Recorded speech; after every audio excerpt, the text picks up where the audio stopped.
Muy buenos días.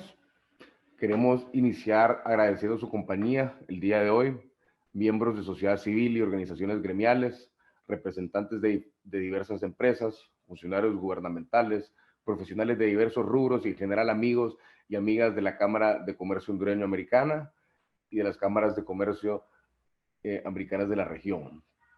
Para quienes no me conocen, les habla Cristian Betancourt, asociado de Consortium Legal, parte del área de práctica de FinTech y honrado colaborador de las AmChams de Honduras, Guatemala, El Salvador, Nicaragua, Costa Rica y Panamá. Gracias a quienes como organizadoras podemos estar hoy aquí reunidos. Hoy escucharemos al doctor Dante Mossi, presidente ejecutivo del Banco Centroamericano de Integración Económica, el BCE, quien nos hablará sobre las perspectivas macroeconómicas del BCE acerca de los países que integran SICA ante la emergencia del COVID-19, incluyendo consideraciones sobre Panamá y República Dominicana, países con que el BCE también mantiene relaciones de cooperación, a quien le agradecemos mucho su disposición de acompañarnos el día de hoy.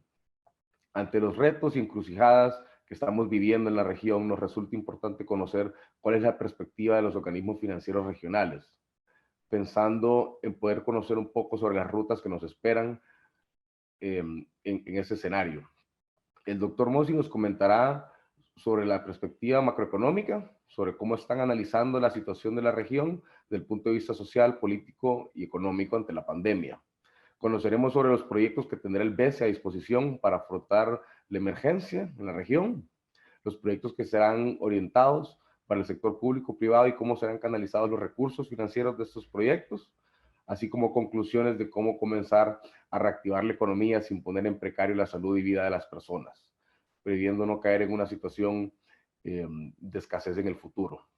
Esperamos que esta actividad ayude a que tengamos una mejor perspectiva sobre lo que nos espera y las alternativas de reactivación que tenemos disponibles. En este escenario, solo quisiera recordarles que van a estar habilitadas las preguntas que ustedes pueden hacer en el chat o en la sección de preguntas propiamente. Lo pueden ir haciendo durante la actividad y que al final las iremos compartiendo sus interrogantes. Sin más, ahora tengo el gusto de presentarles a nuestra presidenta de AmCham Honduras, la licenciada Rindirene Mejía, quien nos dará sus palabras de bienvenida. Muchas gracias, Cristian. Buenos días a todos, estimados colegas y empresarios socios de las cámaras americanas de Guatemala, Costa Rica, El Salvador, Nicaragua, Panamá y Honduras, e invitados especiales. Les damos la más cordial bienvenida a nuestro webinar de hoy.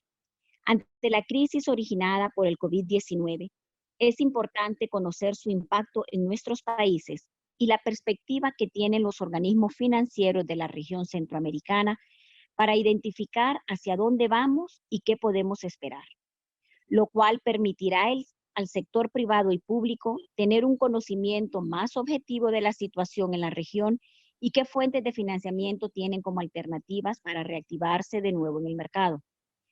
Este es un momento que trae consigo nuevos retos, nos ayuda a evaluar nuestras metas y replantear nuestros objetivos, para continuar con la reactivación de la economía de una forma segura y mantener los puestos de trabajo.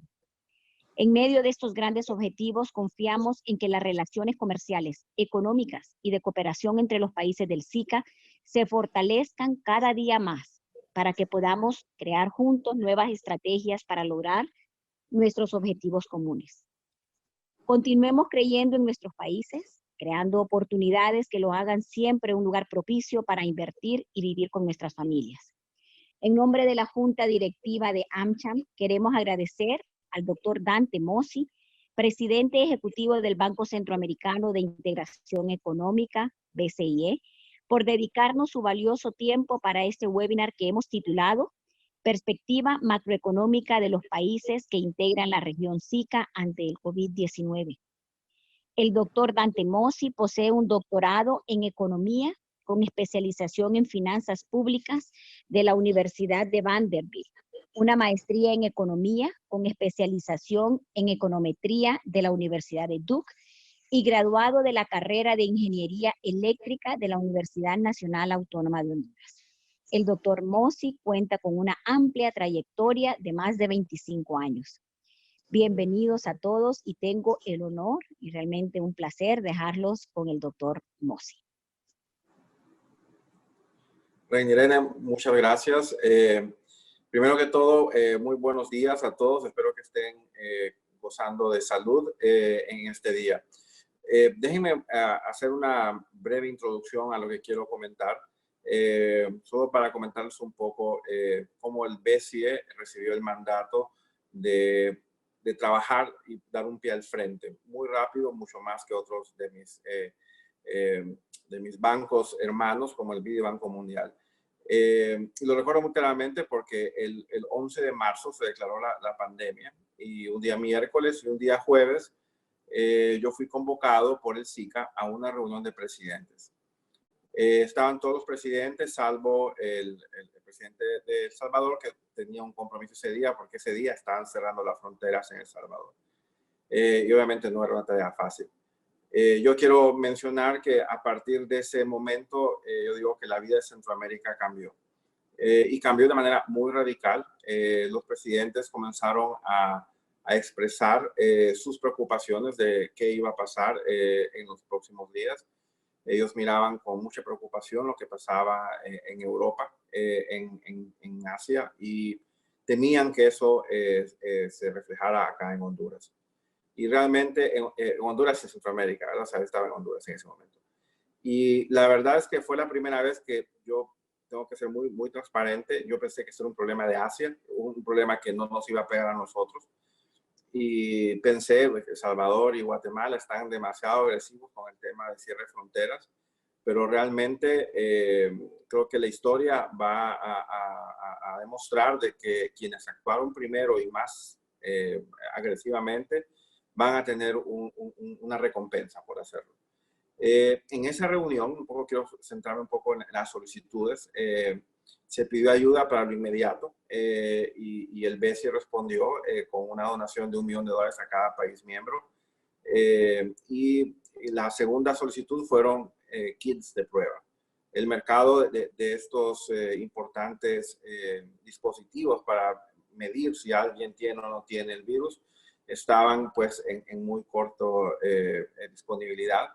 Y el BCE, pues, ante esta falta y haciendo uso de nuestro socio estratégico, que es Corea del Sur, hicimos el contacto y le dijimos a los presidentes, ¿quieren un kit? Le vamos a hacer una donación un poco para demostrar el valor de tener socios en Asia.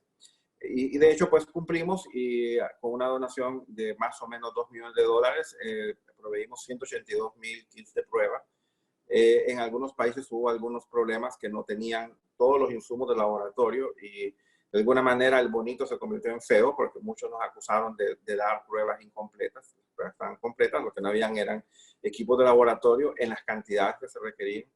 Y para atender esa demanda, pues el directorio del BCE aprobó una segunda round de donación para suplementar esa donación inicial. Yo esperaría que en 2 semanas completemos esto. Pero primero, entonces digo yo, separemos el tema en 2 temas. Uno, tenemos que atender de inmediato la emergencia sanitaria. Tenemos que evitar que las personas se contagien antes que cualquier otra cosa. Tenemos que evitar muertes, tenemos que salvar vidas. Y de eso se trata el ejercicio de muy corto plazo. No obstante, estamos viendo las primeras reacciones de tener un cierre que mucha gente pensó va a ser 15 días, 1 mes, 2 meses, y ahora pues ya tenemos ya más de 2 meses y con una perspectiva de incrementarse a 3 o hasta 4 meses.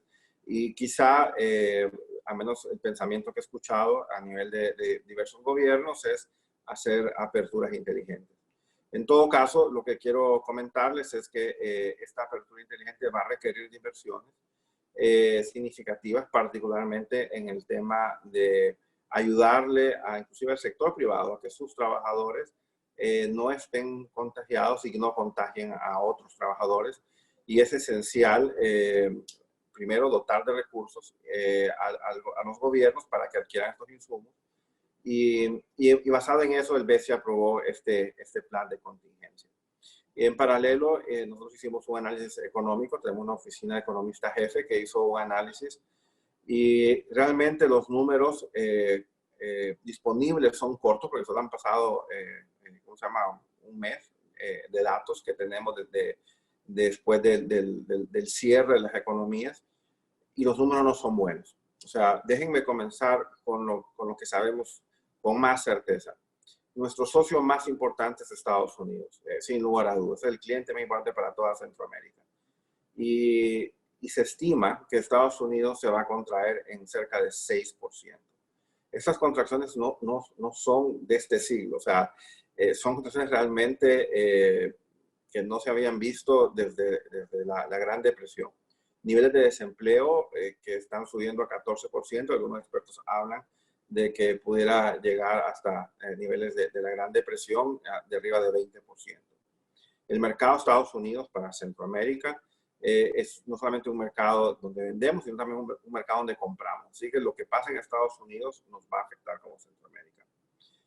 Y nos va a afectar de diversas maneras a diferentes países. Los canales del impacto van a venir de muchas maneras. Número uno, la reducción de demanda. O sea, obviamente el mercado de Estados Unidos va a sufrir y ellos son los que nos compran nuestros productos. Y eso realmente va a causar un problema cuando aquellas empresas que estén listas para volver al mercado y comenzar a producir van a encontrar no necesariamente que sus órdenes de compra siguen vigentes. También estamos observando una volatilidad muy alta en los commodities de los que nos afectan. Unas para bien, para mal, pero por ejemplo el petróleo para toda la región centroamericana es una bendición que el precio del petróleo esté abajo. Pero por otro lado también vemos reducción de precios de productos como el café, los bananos, y eso ahí sí nos puede afectar a todos. Entonces la volatilidad de precios no es buena y es un canal de conducción muy potente. Uno que afecta más a unos que a otros, pero el Triángulo Norte en particular es muy potente, son las remesas. Si hay desempleo en Estados Unidos, va a haber menos ingreso disponible que va a ser enviado hacia Centroamérica. Y esto sí afecta muchísimo a nuestras economías, particularmente a los estratos más bajos. Obviamente la industria del turismo también va a sufrir, o sea, hay temor a subirse a un crucero, a subirse a un avión, y hay países como República Dominicana, Panamá, Costa Rica, de una manera muy fuerte, realmente donde toda Centroamérica busca cómo replicar el modelo de Dominicana, de Costa Rica o de Panamá, porque dependen muchísimo del turismo. Entonces esto va a pegar mucho a la industria hotelera, restaurantes, logística. Y obviamente esto afecta a una serie de servicios conexos, como servicios financieros, servicios una serie de servicios asociados con el turismo. Obviamente esto también tiene un impacto en los gobiernos. Y aquí es donde he conversado con el Fondo Monetario Internacional, con Banco Mundial, con BID, y hay un nuevo normal. O sea, la verdad es que a veces yo me pongo a pensar, estoy hablando con la gente del fondo, ¿con quién? ¿No? Porque lo que se habla ahora es que dentro de la prudencia los países van a tener que tomar más deuda, los países van a tener que impulsar la inversión pública de una manera significativa para suplir esa falta, ¿verdad?, de actividad económica que ya estamos teniendo. Y el endeudamiento de toda la región va a subir. Se habla en un promedio de un 6% del PIB para cada país, lo cual es un número muy elevado. La buena noticia es que no es tan elevado que nos va a poner en riesgo de sostenibilidad de deuda, pero para algunos países, particularmente Salvador y Costa Rica, que tienen niveles de endeudamiento bastante elevados, los va a ser más frágiles, o sea, más susceptibles al tema, ¿verdad?, de cuánta deuda adicional pueden tomar sin poner en riesgo sus finanzas públicas. Pero en general es un riesgo para todos, un riesgo sistémico el tener mucha deuda. Pero el no tomar deuda en este momento realmente se vuelve en un riesgo. Yo comentaba con un par de ministros que en cierta forma, comparando esta crisis con crisis anteriores en Centroamérica, tienen un BCE mucho más fortalecido, nos estamos capitalizando en medio de la crisis. y eso pues creo que una señal muy potente para el mercado. Salimos al mercado a captar fondos como AA y realmente en Estados Unidos y captamos a cerca del 2%, que son valores bastante bajos, mucho más bajos que cualquier otro país de la región. Y en efecto, pues nuestro rating de AA, pues es el único de la banca multilateral y soberano en toda América Latina. Entonces, realmente, pues el BCE está muy bien posicionado para ser parte de la solución. No vamos a ser la solución, pero vamos a ser parte muy integral de la solución. Pues mi directorio aprobó un plan de contingencia muy grande, casi de $2.000 millones, en el cual pues tiene varios productos. Déjenme un poco mencionarles ya mencioné los dos primeros, que fue las donaciones de efectivo, donaciones de kit de prueba y algún equipo de laboratorio suplementario.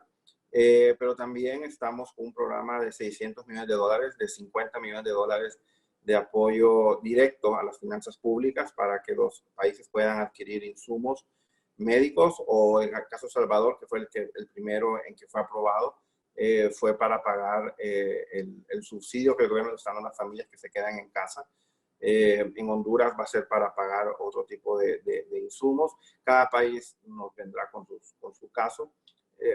Algo que me llama la atención de este programa de $50 millones es que incluimos a países que yo no hubiese pensado que lo iban a necesitar.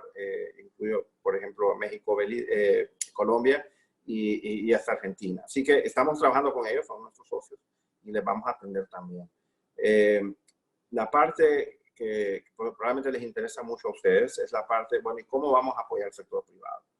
Entonces, en el sector privado tenemos un fondo de $350 millones, que lo que busca es realmente es descontar la facturación de estos meses de paro y financiarlos pues en un mediano plazo. En el anuncio se hizo ya hace un par de semanas y esperamos lanzarlo la otra semana. Ya tenemos la confirmación de muchos de nuestros donantes.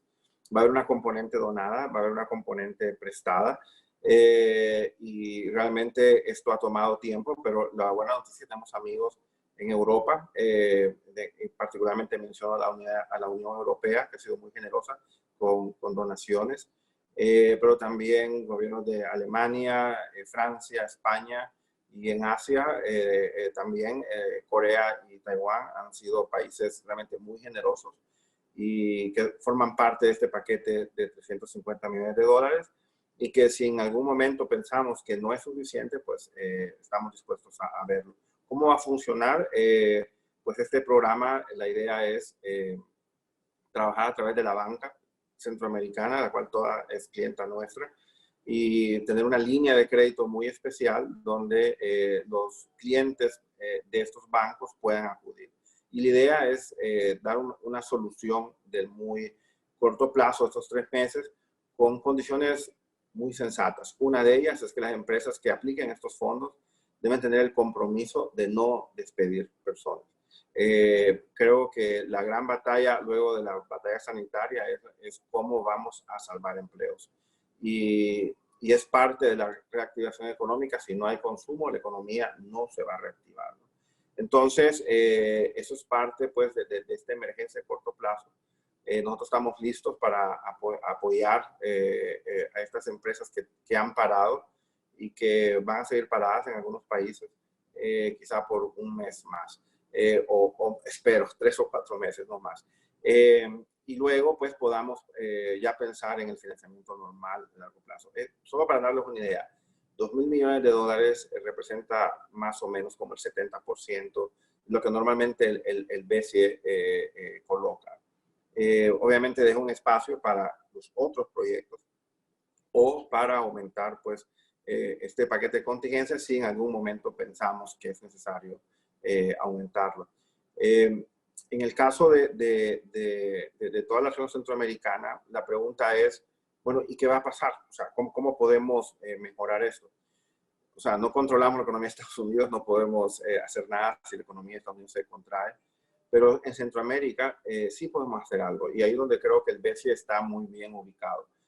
Y esto es muy... la República Dominicana a veces me dice que no le gusta este comentario porque esto es cierto para Centroamérica de tierra firme, y es que el segundo cliente más grande de Centroamérica es Centroamérica.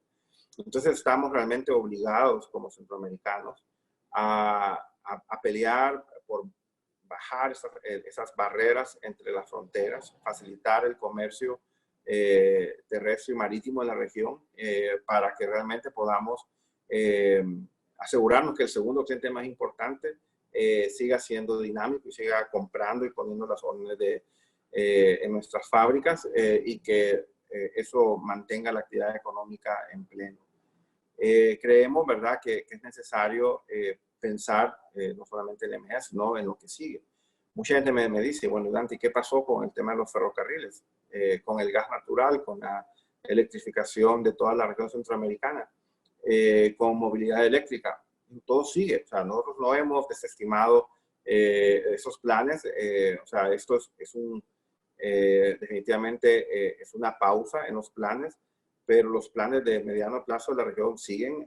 Tuve el privilegio de conversar con el presidente de Costa Rica hace una semana y conversamos sobre el proyecto del tren eléctrico San José, y que esto realmente es importante previo al 11 de marzo, pero es doblemente importante después del 11 de marzo, porque no solamente es un proyecto de desarrollo que mejora la calidad de vida de los ciudadanos de Costa Rica, pero también es una fuente de estímulo a la economía y que está listo y que está con el financiamiento. Eso no ha cambiado en absoluto, y ojalá pues la Asamblea General pueda aprobarlo, porque va a ser uno de los motores, ¿verdad?, de esa economía en los próximos años. Son inversiones significativas y vamos a seguir apoyándolas. Tenemos en Costa Rica también, y menciono Costa Rica mucho porque realmente usualmente se mueve un poquito más rápido que los demás, pero estamos con una inversión de una empresa naviera que va a hacer comercio entre Costa Rica y El Salvador. Queremos más de eso, queremos también más de esas rutas marítimas privadas que una República Dominicana la integren mucho más a Centroamérica y el Caribe en general, y siendo República Dominicana la puerta del Caribe. Creemos que los proyectos ferroviarios tienen que seguir. Yo les comparto la excelente noticia que hemos suscrito una donación de $50 millones con Corea para preparar proyectos. Es donación, o sea, no hay gato encerrado, y es para proyectos de infraestructura, y con eso estamos atendiendo a El Salvador, Guatemala y Honduras. Nicaragua tiene un proyecto, estoy esperando que Nicaragua nos haga la solicitud formal. O sea, los planes siguen, quizá hubo una pausa, como les digo, pero vamos a seguir trabajando en estos temas. El gas natural es otra de las tecnologías que tenemos que reintroducir de una manera más significativa. Ya está presente en Panamá, pero es necesario pensar en el día siguiente. O sea, si hay ferrocarriles, va a haber una demanda de electricidad mucho más fuerte. Necesitamos gas natural. Hay una estadística que nunca me deja de sorprender, y es que ningún país del mundo se ha industrializado sin gas. Así que eso dice mucho, ¿verdad?, de la intensidad, ¿verdad?, del uso de energía, particularmente cuando hay industria pesada. Y entonces el gas es una industria genera mayores inversiones porque abarata el costo de energía eléctrica. También tenemos el proyecto de CIEPAC, que, como ustedes saben, ya tiene el financiamiento, y simplemente falta de una decisión de los países miembros de dar la orden de inicio. Tiene financiamiento del BID y financiamiento del BESIE para duplicar la capacidad de la interconexión eléctrica centroamericana, de fortalecer algunas subestaciones de toda la región. Y únicamente lo que falta es el acuerdo político que digan procedan y se comience a ejecutar ese proyecto. Así que yo espero que sea lo más pronto posible y realmente que podamos tener energía más barata y más limpia, ¿verdad?, en toda la región. Muchas de estas inversiones que estoy mencionando, gas, electricidad, ferrocarriles, va a suceder en un marco de una asociación público-privada. Aquí no estamos pensando en endeudamiento público, sino en privados que van a venir a invertir junto al gobierno en estas grandes infraestructuras. Lo interesante, previo a la crisis, estuvimos en Europa, estuvimos en Asia, y realmente son proyectos que atraen y que hay muchas empresas interesadas. Como les digo, tenemos el financiamiento para los privados que estén con ganas de invertir en Centroamérica a estos y otros proyectos. Y siempre menciono Corea porque yo todavía no lo creo, pero ya tenemos de ese financiamiento. Son financiamientos de 40 años, 10 años de gracia, tasa de interés de 0.15% anual. O sea que es el tipo de financiamiento propicio para estas grandes inversiones. Sí hay empresas coreanas involucradas y hay una posibilidad de desvincularlo y sube un poco más a como a 1,5% por año. Pero igual es sumamente barato, son tasas fijas. Es muy barato. Yo creo que el ejercicio que hicimos en la planta de gas con AES en Panamá, con fondos coreanos, es un testimonio de que en este caso fue un suplidor para el proyecto.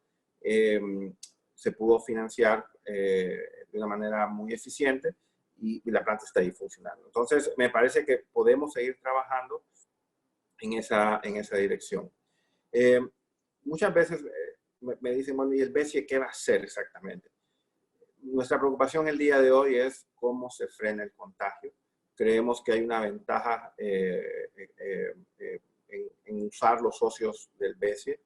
Estos kits de prueba que les comentaba muy al inicio, controversiales a la gente que realmente no entendió de qué se trataba, y esa noticia se perdió mucho. El kit de prueba que se desarrolló en Corea, Honduras, por ejemplo, compró 250,000 kits adicionales luego de la donación. El precio fue menos de $10 por kit. Y el kit de extracción, que es con lo que se lleva la muestra, y eso salió menos de $4. Entonces, el kit vaya agregado, que solamente se le entrega al país para que el país realmente solo vaya a buscar a las personas de la prueba, salió en algo así como $13, $14. Creemos que va a haber necesidad de hacer más de esto, particularmente para los sitios donde hay muchas personas, donde hay aglomeración. Vamos a tener que vivir con el COVID, o sea, no es algo que va a pasar, sino que tenemos que aprender a vivir con él. Tenemos que monitorearlo, contenerlo en el corto plazo, y las compras consolidadas son muy importantes. El Comisca, que creo que mucha gente no lo conocía hasta hace poco, y yo me incluyo en estos, es una entidad centroamericana que representa a todos los ministerios de salud y compra. De hecho, no compra, logra precios de mayorista con el sombrero que representa un mercado de 40 millones y obtiene precios de referencia que los países pueden acceder con solamente acercarse al contrato marco de Comisca, y compran sin licitación medicinas. Hay que hacer más de esto, y yo creo que el tema de los kits es uno de ellos, donde sí hay una economía de escala, si hacemos más y más pruebas. Yo creería que las grandes fábricas, por ejemplo, donde llegan muchos empleados, va a ser necesario tener algún tipo muy agresivo de pruebas para asegurarse que los empleados estén sanos y no contagien.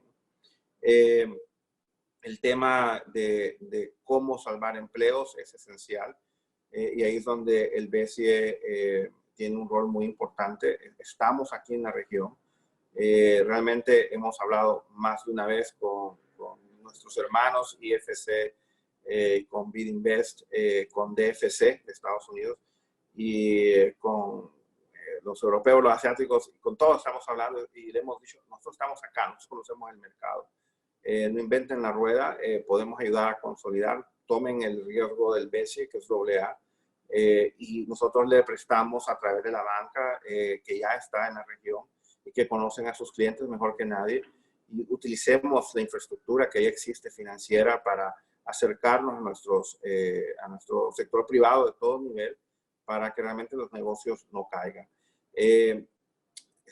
Realmente que el teletrabajo, que el BCE no está cerrado, si ven el edificio quizás esté cerrado, pero estamos haciendo teletrabajo. Yo estoy aquí en mi casa, y todos los 380 empleados del BCE, todos están en casa trabajando en toda la región centroamericana.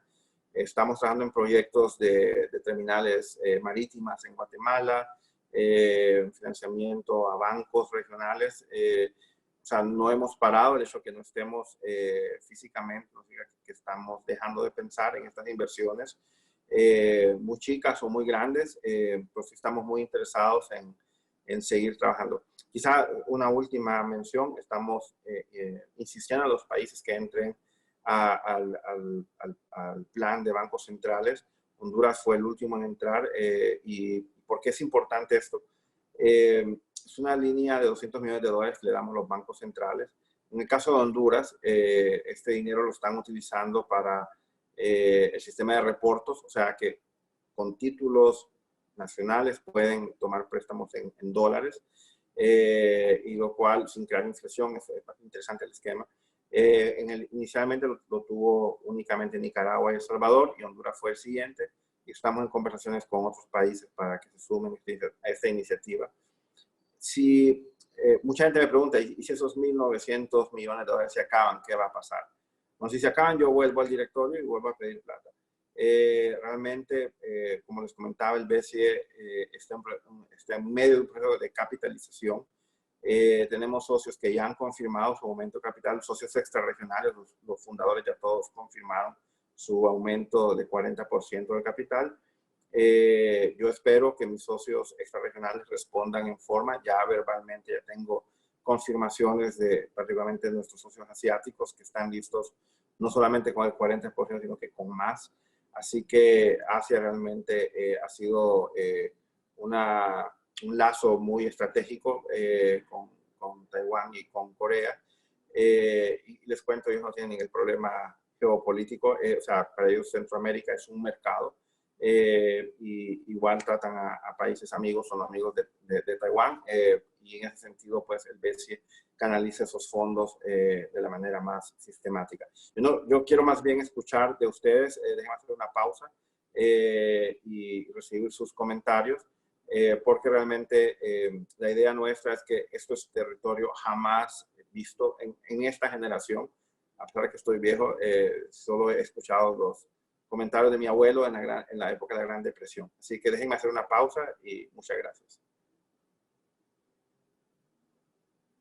Muchas gracias, doctor. Aquí interactuando con los asistentes, muchas gracias por acompañarnos.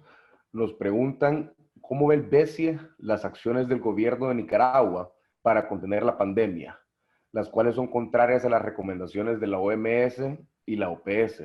En cambio, El Salvador, Honduras, Panamá y Costa Rica, que han actuado consecuentemente. Bueno, comenzamos con una fácil. Nosotros reconocemos que, o sea, yo la verdad que vengo de otro ente multilateral y yo tengo que respetar la soberanía de cada país. Nosotros vamos a facilitar a los países recursos para que ellos implementen. O sea, el BCE no es un ente que va a forzar a un gobierno a hacer una u otra cosa. Y en la región centroamericana han habido diversas estrategias, ¿verdad? De cómo contener la epidemia. El caso, como les digo, más extremo, creo yo, ha sido El Salvador, que ha sido un cierre muy fuerte, versus Nicaragua, ¿verdad? Que realmente ha sido un cierre muy selectivo, o Costa Rica, ¿verdad? Inclusive entiendo que hay restricciones constitucionales para decretar un estado de queda. Pero lo que sí les puedo asegurar es que los recursos que el BCE está dando son recursos que son auditados. O sea, nosotros hemos facilitado recursos a toda Centroamérica, incluyendo Nicaragua, para que financien su plan de contingencia. Y vamos a auditar para ver si los fondos están siendo utilizados de manera correcta. La verdad que esta pregunta la recibo con mucha frecuencia. ¿Y el BCE solo da dinero y se hace la vista gorda? Claro que no. Hacemos auditorías, lo vemos, y si hay algo incorrecto, vamos a exigir que eso sea devuelto. Así que nosotros en Nicaragua estamos apoyando, hemos apoyado con los kits. Van a recibir también una donación suplemental de estos kits de prueba. Yo la verdad no nos metemos al día a día para ver cómo lo están usando, quiénes, dónde. Eso ya es un asunto que lo vamos a ver ex post de aquí a 6 meses. Muy bien. Los Nos comenta José Luis Moncada de Honduras. Considero que esta es una oportunidad para la integración regional. ¿Qué está haciendo el BESIA? Pregunta, ¿hay articulación con SICA para generar más estudios, más análisis desde la región, para buscar construir una zona económica, comercial y de innovación para beneficio dentro de la región y afuera como un mercado integrado? Sí, la verdad es que hemos tenido muchísimas reuniones con el SICA y todas las agencias. Y de hecho, muchos de los estudios que se están haciendo, se están haciendo de manera integral. En particular, quiero señalar realmente la participación de don Vinicius Cerezo en todo este ejercicio ha sido crucial. Realmente él facilitó la primera reunión de presidentes, reunión de cancilleres. Nos reunimos la semana pasada con don Vinicio virtualmente para hacer una reunión de seguimiento a todo el tema de esa reunión del 12 de marzo y darle el seguimiento, ¿verdad? Si estamos cumpliendo o no el mandato que los presidentes nos dieron. Pero los diagnósticos sí son comunes con el CIECA, que es la Secretaría de Integración, la parte económica, ¿verdad? De Centroamérica, donde están abogando, ¿verdad? Por este punto que hago yo, que tenemos que cuidar mucho al segundo mejor cliente de Centroamérica, que es Centroamérica, y mejorarlo. O sea, no solamente bajar las barreras, sino que cómo lo mejoramos, cómo lo facilitamos. Entonces, sí, igual yo hablé con Comisca, por ejemplo, y les dije, yo estoy dispuesto a darles una asistencia técnica para mejorar y facilitar su rol. Déjenme ser un poco controversial acá. Yo les digo, con la compra de medicamentos y OPS, que hemos tenido un diálogo muy bueno, pero la verdad es que ya tenemos una entidad centroamericana que habla en nombre de toda Centroamérica y que no aprovechamos de la mejor manera. Entonces, no estoy diciendo que OPS no sea relevante, sino que más bien probablemente el diálogo con OPS debería ser más bien con la entidad regional. Tenemos que aprender a pensar de una manera más sistematizada. Panamá, por ejemplo, tiene un centro logístico para emergencias que tenemos que aprovechar de mejor manera. Cuando vinieron los kits de emergencia y los aeropuertos cerrados, tuvimos que ir al gobierno de Honduras para pedir auxilio y la Fuerza Aérea de Honduras pues, nos facilitó la movilización de esos kits de prueba. Y nuevamente, o sea, uno se pone a pensar, todavía estamos bastante desintegrados, particularmente en épocas de crisis. Y yo creo que de esta experiencia van a salir muchas lecciones aprendidas y una de ellas debe ser que comprando en bloque tenemos mejores precios y inclusive puntos de entrega, puntos de distribución, investigación regional como lo que tenemos en Panamá, el Instituto Borjas, que tenemos que mejorar, o en Costa Rica que tenemos otro que estamos apoyando también. Es esencial. Así que sí, en efecto, estamos trabajando de una manera mucho más de cerca con todas las agencias de integración centroamericana.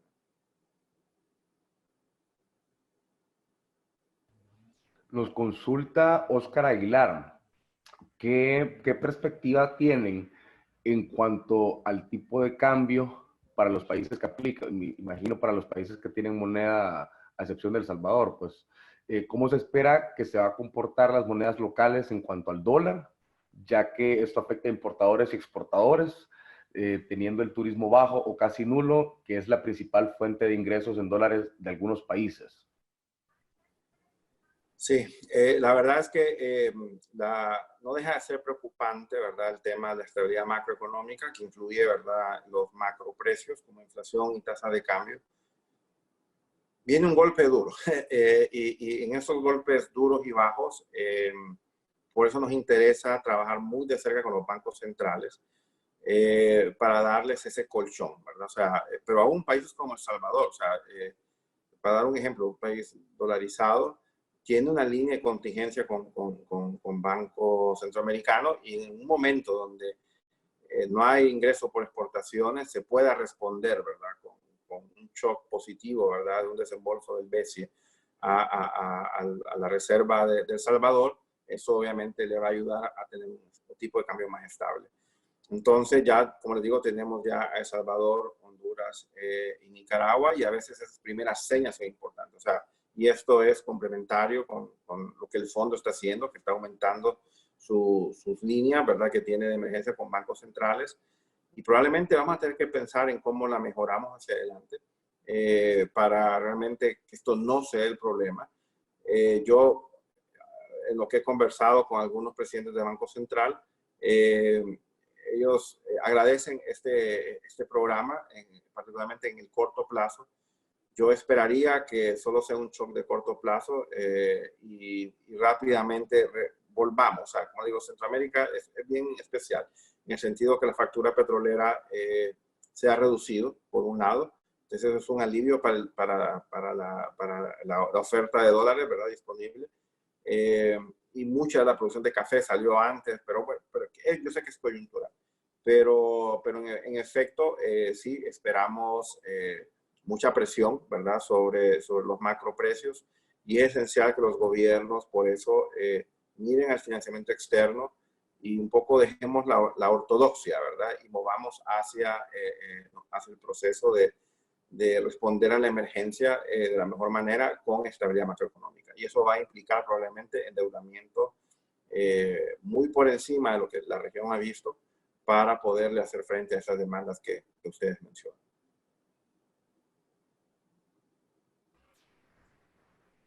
Nos consultan, doctor, sobre el plan de apoyo a corto plazo que se estará presentando pronto. Preguntan qué parámetros tendrá y adicional a la condición de no despedir, ¿existe alguna otra condición? No, en general no hay condiciones, ¿cómo se llama? Muy, ¿cómo se llama? Fuertes. Realmente el compromiso es hacer el caso, ¿verdad? Y no es ante el BCE, va a ser ante la institución financiera que tengan enfrente. Nosotros tenemos algo que se llama una línea global de crédito y lo tenemos con todos los bancos y cooperativas de toda la región centroamericana. Y la idea es que los empresarios vayan a su banco de siempre y le digan, quiero ese financiamiento de corto plazo que está ofreciendo el BCE. Y esto va a ser un producto de ellos, ¿verdad?, cofinanciado por nosotros. Como les comentaba, no hay mayor requisito. El requisito más importante es el compromiso de preservar empleo y de asegurar, pues, que los empleados no sufran. Así que no hay, o sea, obviamente tienen que ser empresas sanas en el sentido de que previo a la crisis. Y obviamente, pues vamos a ver post-crisis, el parámetro es que obviamente no van a tener ventas por la crisis, ¿verdad? Y eso no cuenta para determinar si la empresa es sujeta o no del financiamiento, ¿no? Algo que quiero mencionar que igual que ha levantado un poco de prensa, y es que en esto de las emergencias siempre es importante, en la urgencia de comprar o de tomar decisiones, el tema de transparencia. Y parte de este programa va dirigido a los medios de comunicación, porque sí nos interesa, o sea, que la industria de comunicación pública esté viva y sea realmente el auditor externo que nos ayude a todos a que los recursos vayan donde queremos. Así que hay una línea especial para los medios de comunicación que también han sufrido con la crisis y que también están siendo considerados.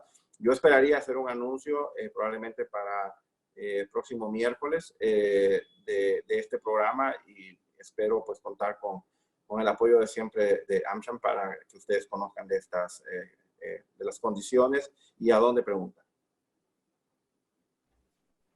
De acuerdo, con mucho gusto lo vamos a estar compartiendo una vez salgan publicadas. Voy a unir un par de preguntas en área del tiempo. Nos consultan cuáles de los países de Centroamérica diagnostica o prevé usted que tendrá un mayor impacto económico pues a raíz de la emergencia por el COVID, y específicamente cómo ve la reactivación económica de Costa Rica, tomando en cuenta que por el momento se ha contenido bastante bien el virus, nos dicen desde allá. Muy bien. O sea, cuando uno mira los modelos económicos, realmente los países que tenían más espacio fiscal son los países que la tienen mejor. O sea, yo sé que decir esto es este que está hablando. En cuanto a temas de qué países pueden tomar más deuda sin poner muy en riesgo sus finanzas, son realmente Guatemala y Honduras, que son países que han mantenido en los últimos años controles muy rígidos sobre el tema del endeudamiento. Entonces esto les da espacio, ¿verdad? Para realmente responder a la crisis de una mejor manera a esta crisis. Hay países, ¿verdad?, donde el espacio fiscal, particularmente Costa Rica y El Salvador, es muy limitado. Y obviamente tomar más deuda para estos países tienen que verlo, como dicen, 2 veces para asegurarse que la macro no quede afectada. Pero en temas de quiénes van a sufrir más, y lastimosamente en Honduras tenemos el dicho, ¿verdad?, que al perro más flaco se le pegan las pulgas, ¿verdad? Obviamente las economías que tienen menos recursos, las economías que van a sufrir más. Entonces, en el caso de Honduras y Nicaragua, particularmente la gente pobre de Honduras y Nicaragua van a sufrir mucho. Porque es muy, donde el empleo no es formal, particularmente en el sector agrícola, ese es donde se espera que los daños sean más serios. Así que, y no tanto tienen que ver con la emergencia sanitaria, sino más bien con la generación de empleo. En el caso de Costa Rica, como les comentaba, creo que el beneficio que tiene Costa Rica es que Costa Rica ya contaba con una cartera de proyectos muy importantes que yo creo que están en pausa y más bien están listos realmente para moverse. Yo realmente no pretendo hacer esto un foro para abogar por el gobierno de Costa Rica ante la Asamblea General, pero ojalá todos estos proyectos se muevan muy rápido con sus procesos legislativos y se pongan al servicio, ¿verdad?, de la ciudadanía. En el caso de Guatemala, yo quiero reconocer, donde antes era muy difícil la aprobación de préstamos, rápidamente el Congreso de Guatemala aprobó endeudamientos muy significativos para mejorar hospitales, de nuestros del BESI en Honduras, préstamos para la construcción de escuelas secundarias. Entonces, la inversión pública va a ser esencial para reactivar la economía y darle ánimo. El sector privado es esencial que salga, que tenga crédito, que tenga acceso a crédito. El BESI en estos últimos meses hemos estado inyectando fondos. Este mes hemos dedicado la mitad de nuestra disponibilidad a hacer un replenishment, ¿cómo se llama?, fondeo al sistema financiero privado muy significativo, porque pensamos que el acceso a liquidez es esencial y muchos bancos corresponsales han cerrado puertas. Entonces creo que el rol del BESI en ese sentido va a ayudar mucho. Y en la medida que los bancos estén dispuestos a prestar, yo creo que vamos a mejorar. Y por eso también estamos insistiendo mucho en los fondos de garantía, porque queremos darle también a los bancos pues la tranquilidad de que le van a prestar a un cliente que normalmente con esta crisis encima no serían bancables, pero al tener un fondo de garantías eso les permite tener la tranquilidad de que, que es un buen préstamo.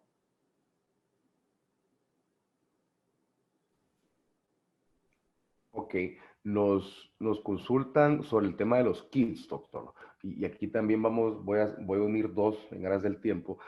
Nos consultan, ¿planean renovar las donaciones de kits de COVID? ¿Y cuál sería el departamento encargado de recibir propuestas de otros métodos de pruebas distintos a PowerCheck TM? ¿Contemplan financiar la compra por otros países individuales de kits? Y relacionado, si se contempla apoyar también a estudios científicos antes de que encontremos una vacuna. En efecto, vamos a ver, como les comentaba, ya se hizo una primera donación a todos los países de la región, y ahora se aprobó una segunda donación, y esta ya está siendo cotizada, y la verdad probablemente va a ser de Corea otra vez, realmente de muy corto plazo esta compra. Pero como les comentaba, nosotros estamos facilitando $50 millones a cada país en un préstamo para que ellos compren, y hemos abierto nuestra relación con Corea para facilitarlo. pero obviamente no están limitados a esto, ¿verdad? O sea, lo pueden buscar en cualquier otro sitio donde puedan encontrar lo que necesiten. Sean camas, sean respiradores, sean kits de prueba. Pero también en paralelo, ¿verdad? Estamos con el proyecto de investigación en Panamá, el CORJAS, también en Costa Rica. Hemos recibido una donación y estamos ya muy avanzados, solicitud de donación para el Consorcio de Universidades Públicas, que siempre olvido, CONARE, creo que se llama el Consorcio de Universidades Públicas, y una donación bastante significativa que estamos planificando hacer para ayudar a la investigación en nuestras tierras, ¿verdad? De cómo resolver esto, cómo ser parte de la solución, no solamente parte del problema. Así que estamos abiertos realmente pues a estas iniciativas. Estamos apoyando al sistema de salud de varios países. Tenemos inversiones en el sector salud muy significativas en Costa Rica, en Panamá, en Nicaragua, en Guatemala. Y pensamos seguir haciéndolo. Así que realmente pues no estamos limitándolo a un país ni a una tecnología. Un poco la idea de la donación nuestra era responder rápido y, como les digo, aprovechar la relación especial con Corea para responder de una manera efectiva. Es más, Corea ha hecho ofertas y al sector privado que está acá yo les extiendo la mano de esto. Algunas de esas empresas a las que el BCE compró están interesadas en abrir ¿cómo se llama?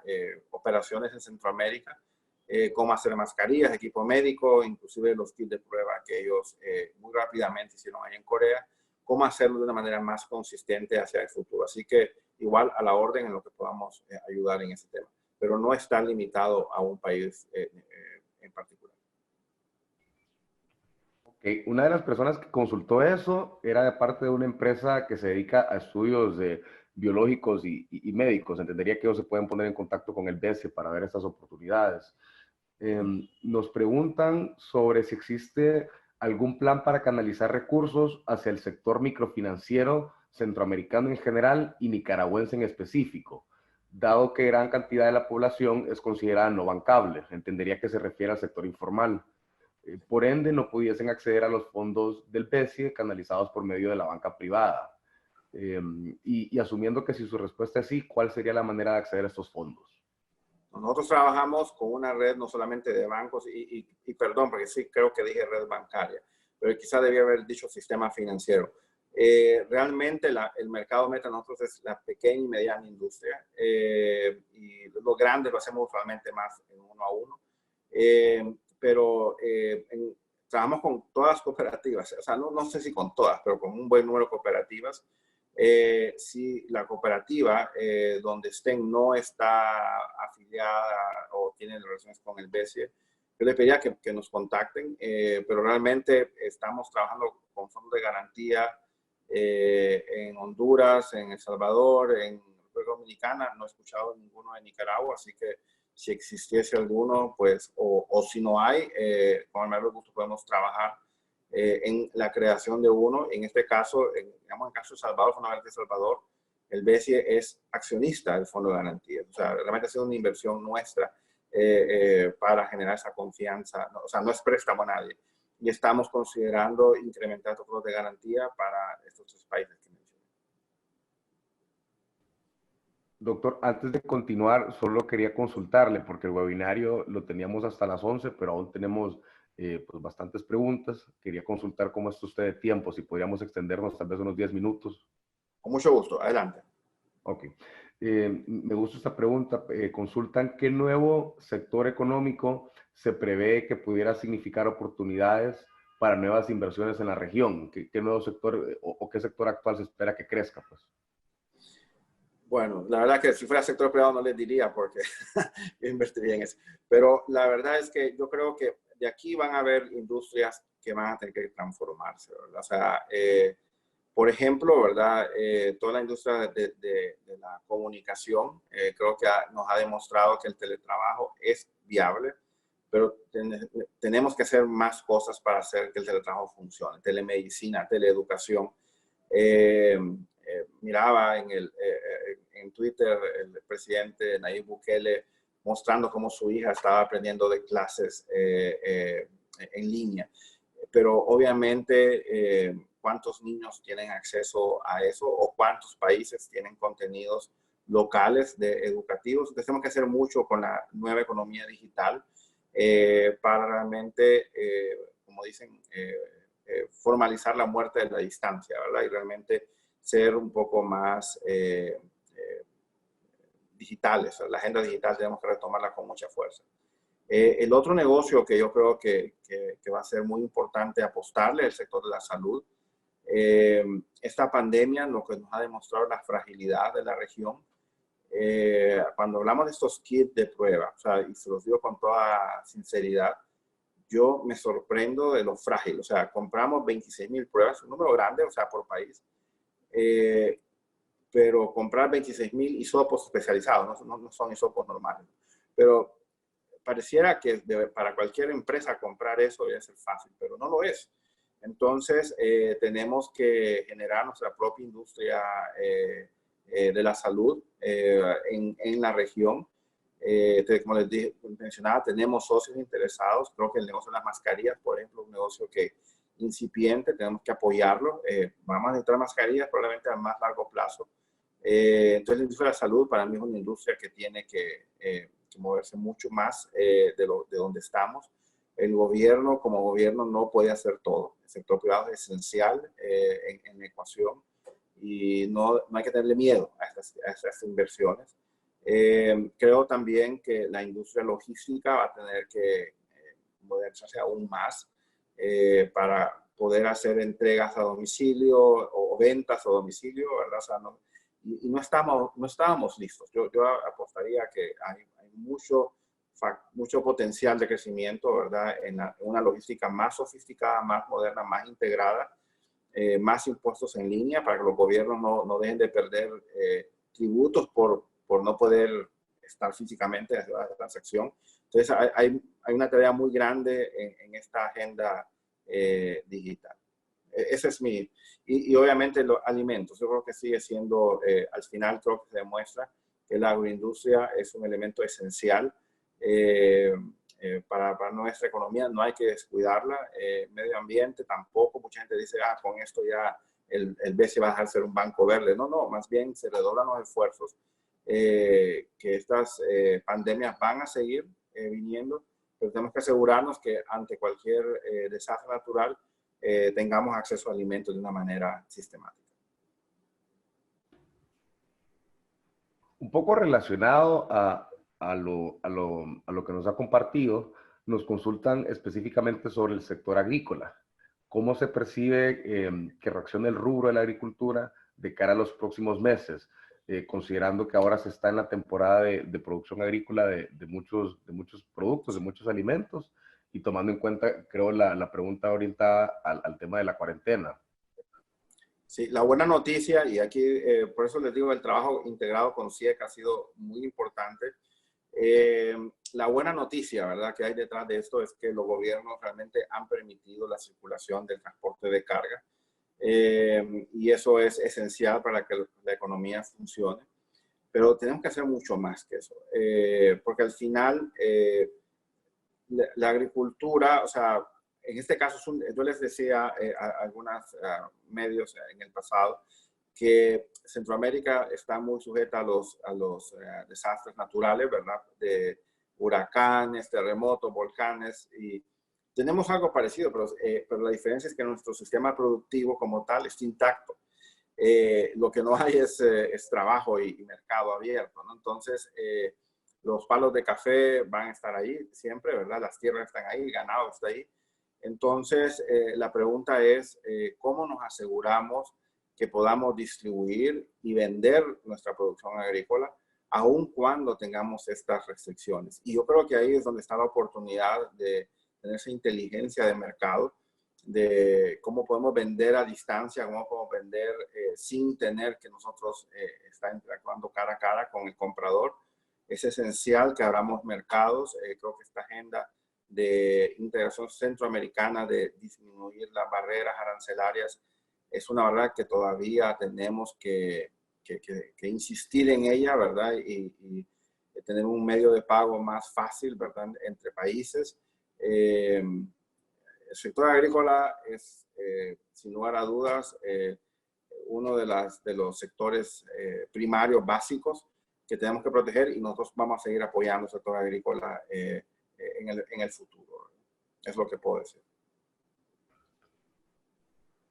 Nos preguntan cuál será el rol del BCE para apalancar las inversiones de los Estados Unidos en Centroamérica a través de DFC o la OPIC.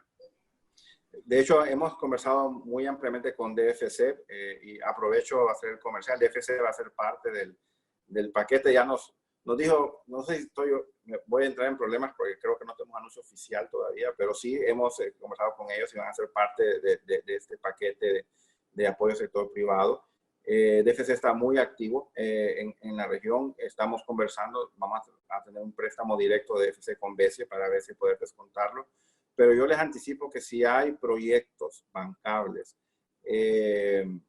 DFC es un socio con que trabajamos muy bien en el BCE. No hemos hecho, hasta donde yo tengo una transacción ahora, pero si tienen, por favor, acérquense al BCE y nosotros estamos dispuestos a trabajar juntos a ellos. Hemos tenido conversaciones en toda la región y es esencial que trabajemos con nuestros socios más importantes. Es que es, como dicen, es esencial, ¿no? O sea, tenemos un mercado de primera muy cerca que conocemos y es esencial ampliarlo y generar empleo en la región centroamericana para frenar la inmigración a Estados Unidos.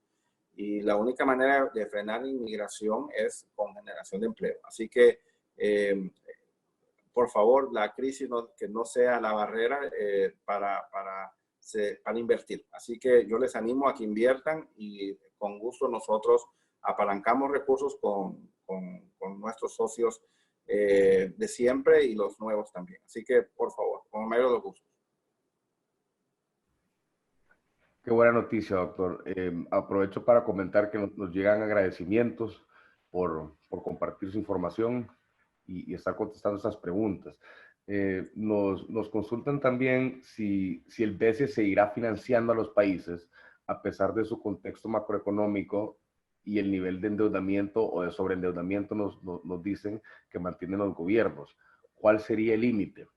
Y si tienen algún programa de apoyo a los gobiernos para una reactivación económica post-COVID. Sí, yo les digo a los... yo estoy frente al BCE desde diciembre de 2018. En 2019 mi misión fue realmente conversar del BCE del nivel más alto, ¿verdad? Que son los presidentes, a los ministros de Hacienda, que son mis gobernadores, y a todo el que se me pone enfrente. Y algo que realmente creo yo que he logrado es poner en boca de los presidentes, el BCE es nuestro banco. O sea, a diferencia, y no lo hago con un afán de rivalizar con mis colegas de Banco Mundial o de BID, o de CAF. Yo les digo, la diferencia es, les digo que de los países de Centroamérica, incluido Panamá, Belice, República Dominicana, no solamente son prestatarios, también son dueños. Entonces, el BCE va a seguir trabajando con los países. Vamos a buscar la manera de cómo ayudarles. Hemos ayudado ya a países en crisis y lo hacemos de la mejor manera. Buscamos la manera, obviamente, preservando el patrimonio de nuestro banco, pero a la vez reconociendo que las necesidades de los países vienen primero. Así que tenemos reglas, o sea, no requerimos, esa es una pregunta muy común, que si para estos apoyos que el banco da necesitamos un beneplácito del Fondo Monetario Internacional. Absolutamente no, pero obviamente sí escuchamos, o sea, el consejo que da el Fondo Monetario Internacional, estamos escuchamos a las calificadoras de riesgo y nosotros tenemos que hacer reservas cuando los países, por ejemplo, reciben malas noticias y su riesgo comienza a aumentar. Nosotros tenemos que tomar más previsiones y limitamos la capacidad de recursos disponibles para los países porque hay un mayor riesgo, pero jamás los vamos a abandonar. O sea, y eso es algo que, por eso les digo que el BCE es el banco de la región centroamericana para Centroamérica. Entonces, no vamos a dejar que ningún país caiga. La región está demasiado integrada y la caída de un país va a generar la caída de los demás. Entonces, nuestro rol es prevenir primero que sucedan esas sorpresas indeseables, pero si sucede, pues buscaremos la forma de cómo apoyar a esos países. Y usualmente, y esa es al menos mi visión, es el sector privado. Esa es la clave que hace que los países no colapsen, ¿verdad? El sector privado está muy bien integrado, más que los otros países, tengo que decir, y eso hace que la economía regional funcione. Muy bien, doctor, le voy a hacer una última pregunta y solo comentarles a los asistentes, agradecerles por acompañarnos y se van a quedar algunas por fuera que creemos han estado relacionadas con preguntas anteriores y solo hacerles el comentario que cualquier duda que quede pueden contactar directamente al BESIE o a través de las AmChams podemos ayudarlos a canalizarlas también. Nos consultan sobre los 350 millones para apoyar a la empresa privada y la decisión de trabajarlos a través de la banca. Nos comentan, hace un tiempo recibimos la visita de un consultor del BESIE para conocer por qué no se habían colocado los millones destinados a las energías renovables. Y él concluyó lo que todos sabíamos, que esto se debía a la lentitud de la banca privada y a las altas tasas de interés de estos bancos. Por lo tanto, la pregunta es, ¿será posible que el BESIE pueda colocar estos fondos directamente con la empresa privada o a través de gremiales empresariales? Yo soy de la opinión de que miremos los casos, o sea, yo diría, y eso se los digo con toda transparencia. Yo llevo a mi directorio en este mes de mayo una transacción para Fundación Covelo en Honduras por 2,5 millones. O sea, uno dice, pues, tanto trabajo por tan poquito, pero obviamente es el impacto.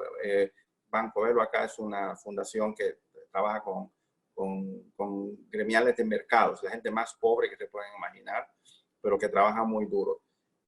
No hay transacción muy chica ni transacción muy grande, pero yo lo que les diría es, si tienen dudas, consulten. O sea, tenemos oficinas en toda Centroamérica. Por favor, acudan a ella o acá en Tegucigalpa, pues con mayor gusto les atendemos. Yo diría que si es una transacción de 10, 20 millones de dólares para arriba, estamos dispuestos a hacerla de forma directa con ustedes. Si es inferior a esa, lo hacemos a través del sistema financiero. Y como les digo, hay transacciones muy chicas que usualmente las hacemos a través de descontar fondos, pero estamos dispuestos para negocios de alto impacto, estamos dispuestos a verlo y ver de qué manera podemos ir de manera directa si ese fuese el caso. Llámenos. Muy bien, doctor. Muchas gracias. Estamos recibiendo muchos comentarios agradeciéndole por la exposición, que la información ha sido muy valiosa, muy clara. Y nosotros también de parte de las AmChams de la región le queremos agradecer por su disposición, por acompañarnos esta mañana y también agradecer a los participantes que se han interesado por estos temas tan importantes y tan trascendentales en estos tiempos que se nos vienen. Muchísimas gracias. Tengan todos muy buen día y manténganse sanos, por favor. Gracias. Muy bien. Buenos días. Buenos días.